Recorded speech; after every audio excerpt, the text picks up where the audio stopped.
Now, it seems that both political parties have been sleeping at the wheel. Whilst they went on about Beer Gate, Partygate, Wallpaper Gate, getting rid of successive Home Secretaries, I think we're on number 7 now, changing their leader and basically living in a Westminster bubble. Both the Labour and Tory party are as bad as each other. They're guilty of sin with this.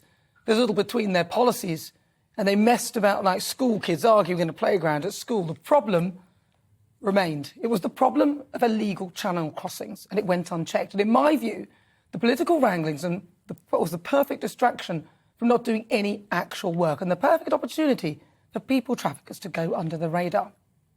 A record number of people crossed the channel to arrive in the UK in small boats in 2022.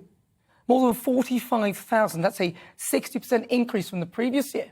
And those are the ones that we know of who have risked their lives making that dangerous journey. And why? Well, it's obvious, isn't it? Hotel accommodation, and they'll probably get treated a lot quicker than us by the NHS. Also, Theresa May's anti-slavery laws and an industry of human rights lawyers.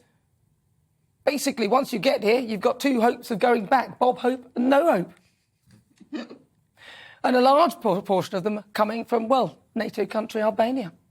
The government promised tough measures to stop the flow of boats and crack down on the people smugglers. And also, they came up with the Rwanda plan, which hasn't really got off the ground. I know, it's an obvious pun.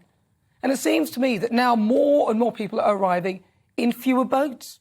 Last year, the number was up to 41. Now it's gone up to 45. 45 people packed into a small boat.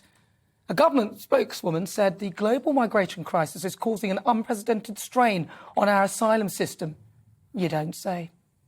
The plan is to use disused cruise ships, another idea being floated around. I know. Which could house the asylum seekers. I can't resist these puns. And the government are due to spend about 2.3 billion a year on hotels. It is a total mess. Rishi, you need to get a handle on this, otherwise you're toast. And the figures are shocking. More than 45,000 people crossing the Channel. It's ridiculous. The figures include 90 people crossing the Channel on Christmas Day in 2 boats. Bad weather conditions meant that there were no crossings in the run-up to New Year.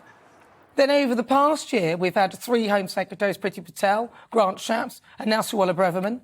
Each of them have tried to tackle the crisis. There's been the Rwanda plan, then Prime Minister Rishi Sunak announcing new legislation designed to make it harder for migrants to stay in the UK if they are coming from safe countries like Albania. So I'm asking, as record numbers of migrants crossing the Channel last year, how do we ensure that we don't get the same amount of people coming across this year?